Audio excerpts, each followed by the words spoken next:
Start quarter number 4. Following the pickup of 4, here's 2nd and 6. 2nd and 6.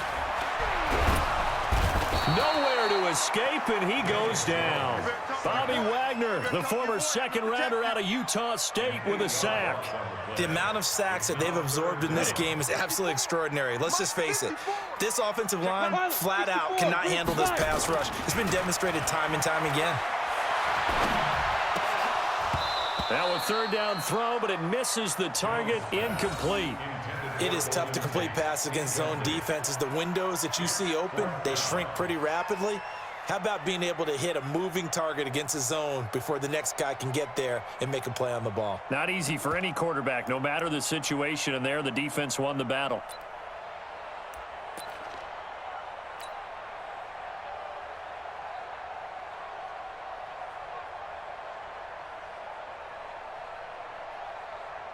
And here's a big one now. Trying to hold this lead. They're going to go for it here on 4th down. Jones throwing on 4th down. Now look at this. They get the turnover they needed. It's intercepted. Trey Flowers picks it, and they will take over at the 29-yard line. Well, holding on to the lead at this stage in the second half, those are the types of plays you really want to try and stay away from. And when you're a rookie, keeping your focus is something that you still have to work on all the time because there's so many distractions around you between the crowd noise and your coaches and your teammates. But the other part, you've got to learn how to finish. It's the 2 Fs for a rookie quarterback. That one good for 14 and a Seahawk first. Clock running under 4 to play now as they come up on 1st and 10. And 3 yards there takes them to the 45. What's the old expression, 3 yards in a cloud of dust? In this case, it's dust-covered pellets. It's no longer that old grass that we used to play on, right, and chew it up. Now we've got that artificial surface. You see the pellets go up. Still a nice play by the defense. Now this one over the middle into the hands of his tight end, complete. And they're going to have another 1st down as the tackle's made at the Giants' 44-yard line. Tell you what, he's been able to put the ball in some tight spots all game long. That throw, no different. Yeah, a lot of people would call it a gutsy type of a throw. I think he looks at it as, I can do it, so it's not that big of a deal to me. I'm going to keep firing. Throwing on 1st down, but this one winds up to be incomplete. We've seen good cover skills on display throughout this game, really from both teams. And there's another nice example there of them making it difficult to complete a pass. On 2nd and 10, Wilson.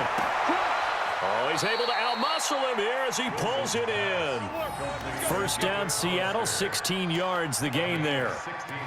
And there they went crossing route against the zone defense. What do you think of that? Takes real coordination between the passer and the receiver because you've got to read those zones and where the open spots are and be on the same page with the guy throwing the football. Because sometimes you're throwing it in front of the zone. Sometimes you're throwing it between the zones. Sometimes the receiver's going to just kind of find a spot and what we call sit down and present himself to the quarterback and throw it there. It's a tough read, but when they're in sync, it's really effective. 1st down, Seattle, 16 yards the gain there. 4th quarter, down to the final 2 minutes, and we've got a 1-score game. So it's Seahawk football as we march toward a conclusion. They come up on a 1st and 10, desperately needing a score here on what could be their final drive. Now a throw to the end zone on 1st down, but it winds up incomplete. The intended receiver was DK Metcalf, but it'll be 2nd down. So he's unable to complete it there, and just not the game that you would expect from him. He's been off the mark, really, start to finish. Yeah, it makes you wonder what exactly is going on. Is he a little bit dinged up here, or is he just off just by a bit? Maybe he can get it back in this situation. He'll need to.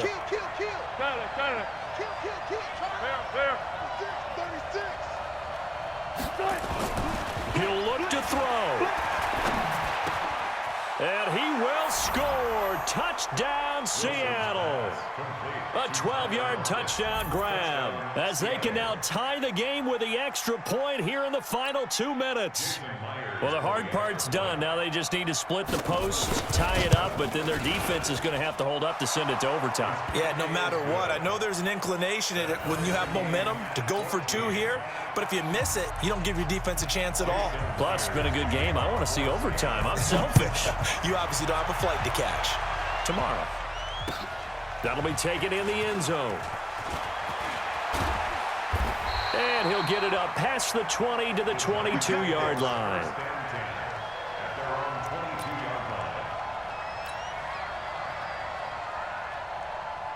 The Giants offense at the line, ready to begin their next drive. And there are parts of their last drive they'd like to emulate. And, of course, they'd like to forget the ending, the interception. But they did put together, Charles, a nice sustained drive to get him down the field. Yeah, and unfortunately for them, the only thing that matters is part two, right? Because once they threw the interception and finished off the drive, that does them no good to go back and say, well, you know, we had a good one going. Finish things off. That's the only way you can get it done. One play has him up past the 40 already, and another 1st and 10. Protein spill. Back to throw. Jones.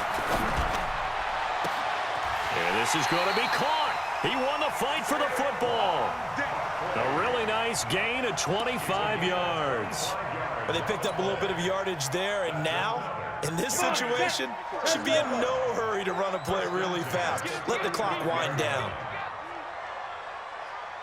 Switch it, switch it, switch it. Come on, switch it. 61, matchbox lights.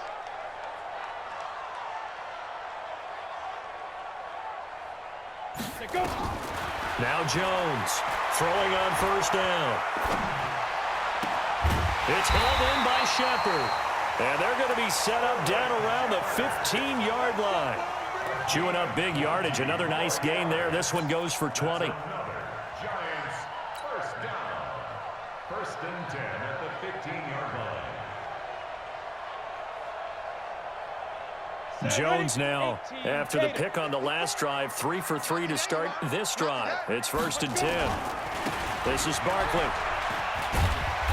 And he'll get it here to the 10-yard line. Now the Seahawks going to use the first of their timeouts as they get it right at the 32nd mark of this 4th quarter. They'll run it again with Barkley. And he is met in his tracks behind the line of scrimmage. It's a loss of 2, now 3rd down. The Giants going to go ahead and use the first of their timeouts as the clock stops with 23 seconds to go in the game.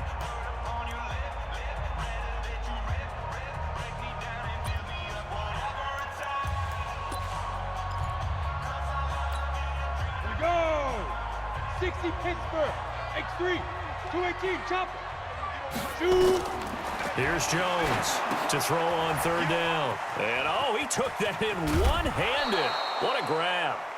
And he'll be brought down this time at the 5-yard line.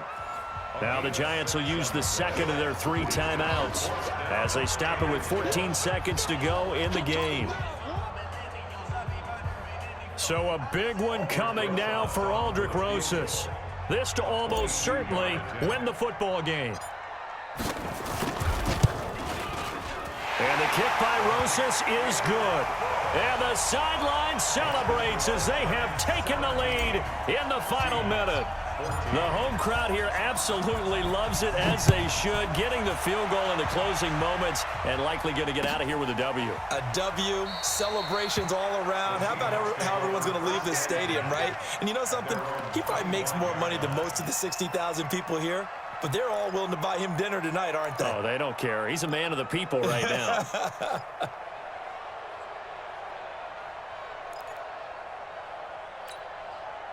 Coming to the line here to begin their next drive, the Seahawks offense. So you're right there, but obviously the clock is not your friend. How do you handle this situation? You're thinking two-play. And, oh, a crusher there as it's intercepted. Picked off at the 40.